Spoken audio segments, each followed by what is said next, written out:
Thank you. Ladies and gentlemen, good afternoon to you all. And I will talk today about ethical misuse of treatments for rare diseases.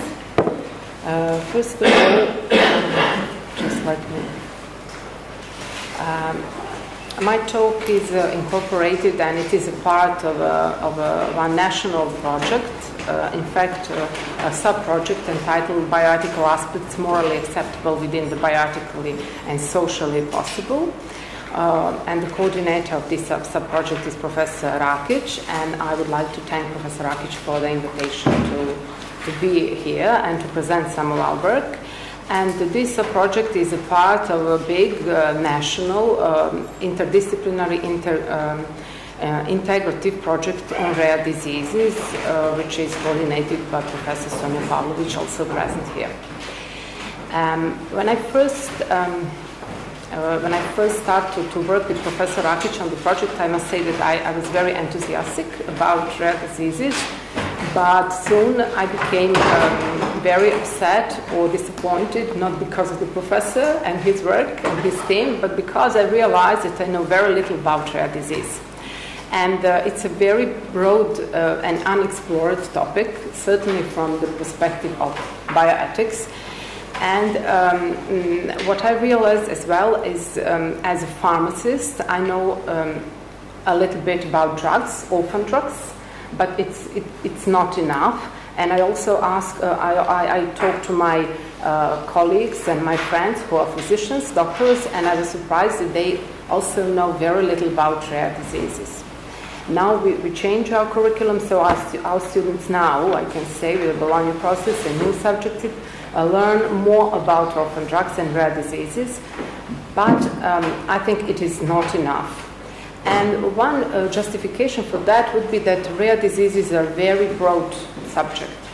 And although my expertise on orphan drugs, I decided to talk, because of the audience, to talk more generally about ethical aspects and ethical problems with rare diseases therapy in general. First, we must know what rare diseases are. So they are very severe, they are chronic, some of them are progressive, they are inherent and difficult to detect disease, and sometimes they are life-threatening to individuals, or they are chronically disabling individuals. Rare diseases are not recognized as high-priority health problems, and they are either ill-diagnosed, non-diagnosed, or just neglected by the healthcare system. They are regarded as not just a public health problem, but a problem of a certain group of patients. So the burden of the therapy is switched from the healthcare system to the individual level of patient. And I think that is the root of all the problems concerning rare diseases in general. As I said here, rare diseases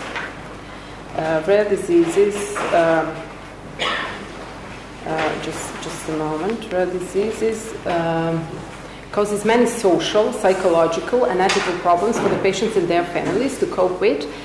And several of the most relevant subjects confronted with the patients could be analyzed through the grounds of patient's point of view. Of course, we can all analyze the problems with rare diseases from the point of view of health policymakers and healthcare system and whatever, or from the pharma industry, etc. But I think that analyzing problems connected with rare diseases from the point of view of a patient would be more appropriate for this conference. The social problems of patients and their families in terms of marginalization and inadequate access to healthcare occurs mainly because of lack of knowledge about them and because of poor access to therapy.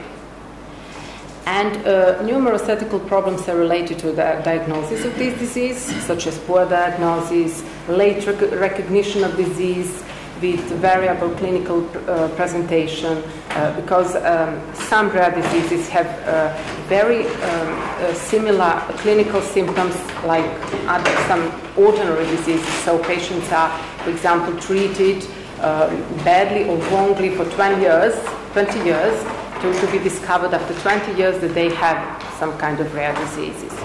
So genetic testing and many other kind of testings are also areas where we can discuss ethics. But I decided to focus not on the diagnosis but on the treatment, as I said, and firstly, this paper will attempt to address several of the major ethical issues related to the treatment, such as orphan drugs availability, prices, industrial practice and purchasing problems, so ethical problems related to these. And secondly, it discussed few of the most relevant ethical considerations related to the research of rare diseases, focusing mainly on clinical trials, emphasizing the participation of children and other relevant subjects such as confidentiality of the information and informed consent.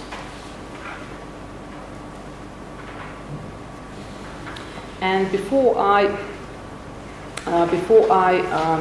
start talking about ethical problems, I would just like to introduce some scientific medical facts about rare diseases. And these are as followed here. Rare diseases are defined as those, so diseases affecting fewer than 5 people in a population of 10,000 or less, because on national level the frequency could be different in relation to the population size of the country. And it is estimated that today only in the European Union 5,000 to 8,000 different, so distinct rare diseases are identified, and that it affects 6 to 8% of the population of the European Union, which is between 27 and 36 million people.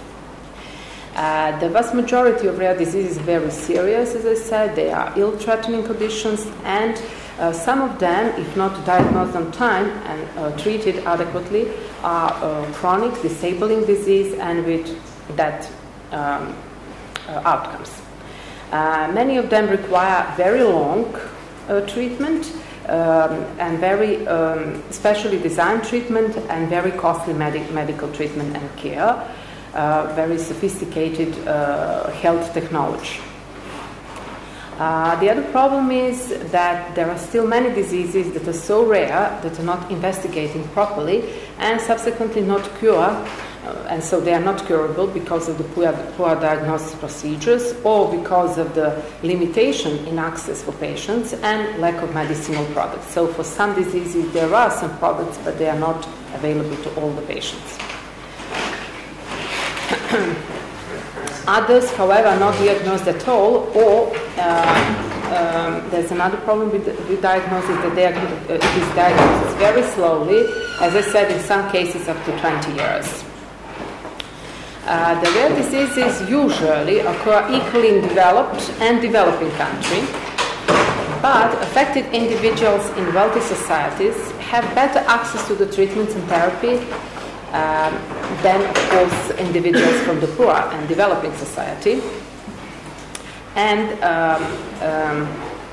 according to Eurordis, and Eurordis is a European non-governmental organization which assembled more than 4,078, so let's say nearly 500 rare disease patients organizations in over 45 countries. So it is the biggest non-governmental organization concerning rare disease in Europe.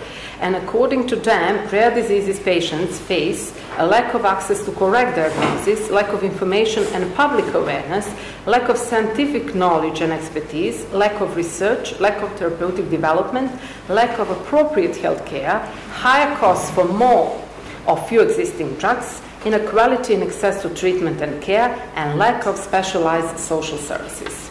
So these are the problems they identified.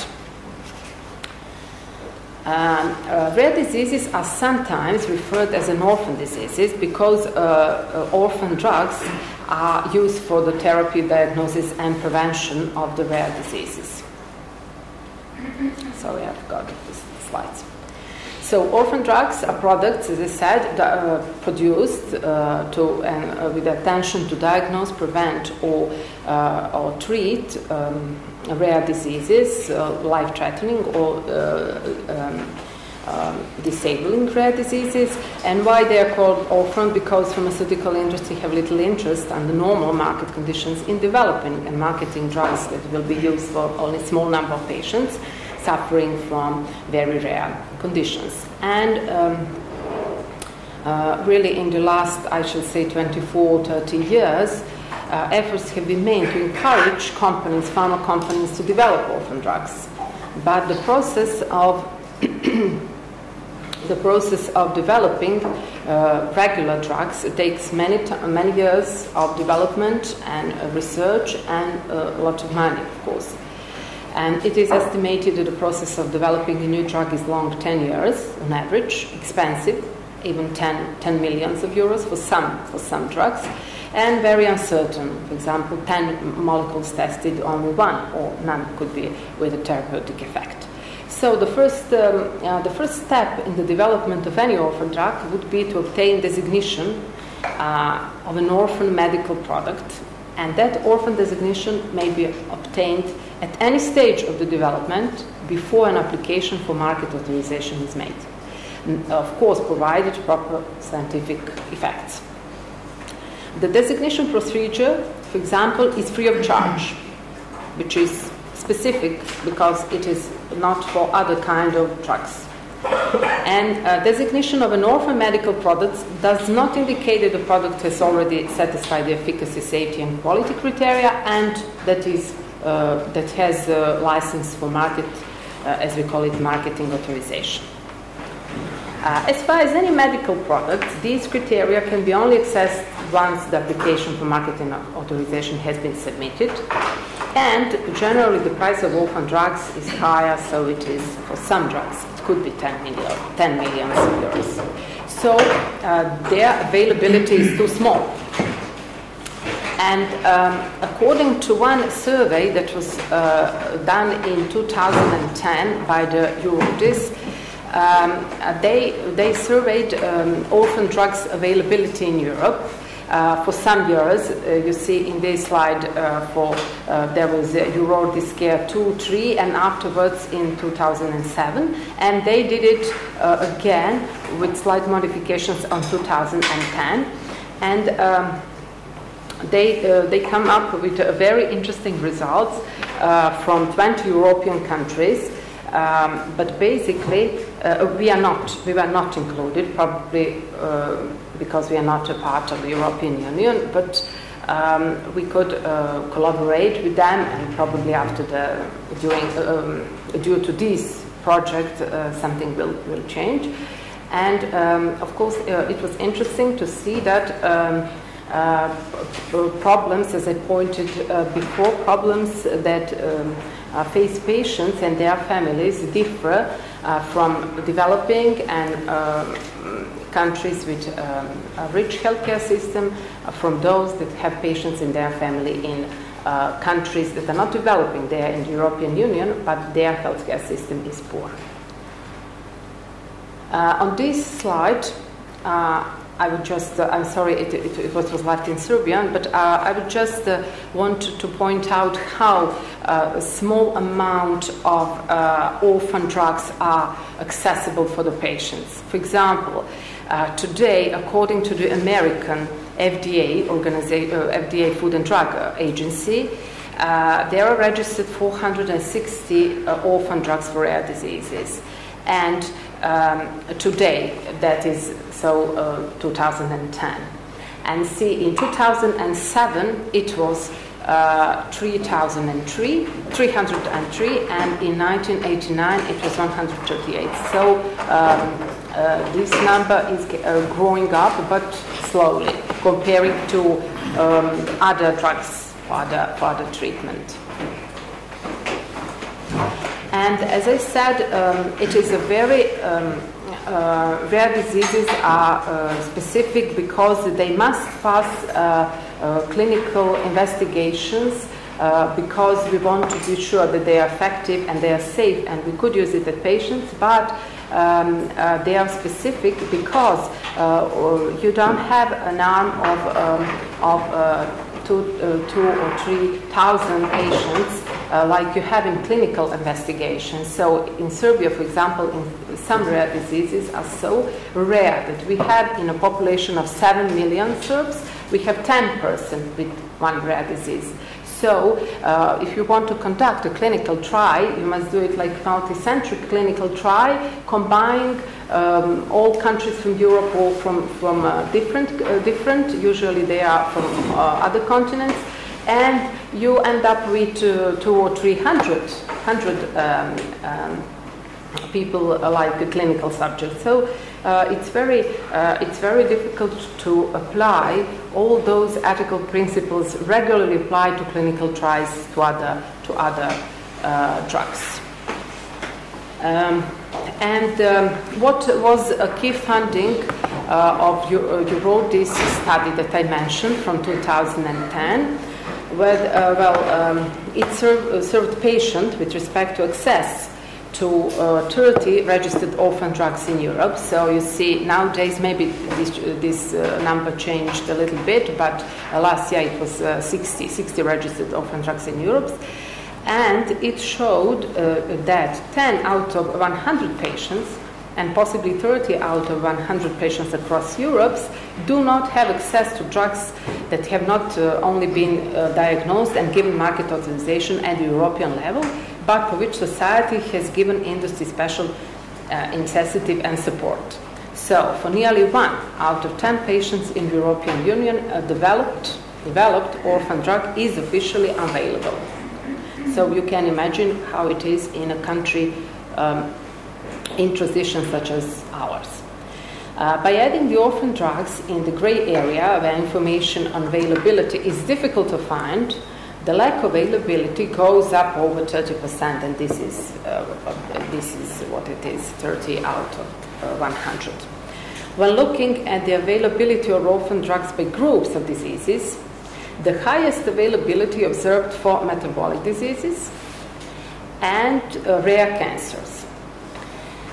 This is in sharp contrast with orphan drugs prescribed in other therapeutic fields such as cardiology, neurology, and hematology, where the drugs are less readily available. Ethical considerations in treatments for rare diseases. So I listed some of ethical considerations or ethical questions. Should the diagnosis and prognosis be disclosed to the family, and if so, when in the course of the disease? How can true informed consent be provided without removing hope? Because some of them are uncurable because there are no drugs yet. What are the problems inherent in the pre-symptomatic testing of individuals at risk? Are expensive treatment with limited clinical benefit justifiable? And this is what happens when you test orphan drugs. You don't have any experience with it, previous experience. So if you tested a regular drug and you want to test whether it is efficient as the one that has a therapeutic effect and is on the market, it's easy. But when you test an orphan drug, it is that you test it against placebo, and you put individuals who are clinical subject at risk. Are expensive treatments with limited, so I said it is clinically justifiable. Do relationship with physician and industry promote conflicts of interest? Should the patient be offered invasive treatment? How and when is this presented, and who makes the decision? So there are all questions that could be discussed separately. So I'm not going to elaborate any of them. I'm just point out and summarize what are all the questions that we mapped. So probably in the next stage of our project, we will deal with some of the questions that we find more relevant to the situation in Serbia. And ethical considerations in research protocols for rare diseases. Well, particular attention should be paid to ethical issues related to the clinical trial, especially if children participate in them. And there are many rare diseases because some of them are of genetic origin, so they are affecting children population. So research should not be done in children if the same can be done in adults. That is the basic ethical principles, but sometimes it is not applicable to rare disease. Every precaution should be taken in order to avoid exploitation of children. And in contrast to other disease, it is very difficult to study, very difficult to perform tests as part of a developing new drug. And of course, all the protocols should be carefully examined by the ethics committee and should verify the following aspects. The benefit outweigh the discomfort, pain and other inconvenience of the patients and the family. The trial has been appropriately designed and adequate sample to get meaningful results. And this is very particular subject that is a questionable sample, adequate sample of clinical trials because of the rareness. And that the community participated in the design, that there are means to communicate the research findings to the participants, and special ethical considerations should be discussed in developing and undeveloped countries, and there should be no differences in the research requirements in developed and undeveloped countries. And as for informed consent, patients need to be informed, of course, the new products have been tested before, and that product he will be using is not tested before in any other human. And of course, it should be informed about the source of the product. A special mention should be made to the confidentiality of the information for the purposes of clinical study, especially biological samples of human origins, and biobanks are something that is of separate special task, separate topics. The biobanks play very important roles in the development and confirmation of new diagnostic techniques, medicines, and therapeutics, and they are very convenient for the rare diseases, because in rare diseases we have a limited patient worldwide. Of course, biobanks is organized to collect, store, process, and distribute biological materials, and various ethical considerations must be taken into account when talking about biobanks, and such as guarantee the integrity of the sample, the confidentiality of the information, privacy of the donors, the use only of those purposes that have been authorized by the donors, and so many. And to conclude with, I could say that some of these problems inherent in the treatment of rare diseases are old, or shall we say historical, as well as contemporary interests, such as availability of effective and safe medicinal products, that is orphan drugs, fair allocation of benefits and risk, affordable therapeutic interventions, or health technology, orphan drugs particular, while others have developed more recently, such as genetic testing, biochemical testing, molecular biological testing, protein purification, etc., etc. So undoubtedly the list will continue to evolve, and what we need to make as what we need to bear as or to remember as a message to take home, that fair and broad access to the new diagnoses and therapies will be and must be an ethical imperative for all who works and provide therapy for patients suffering from rare disease, and this is worldwide, so it doesn't depend where we are talking about. Thank you for your attention.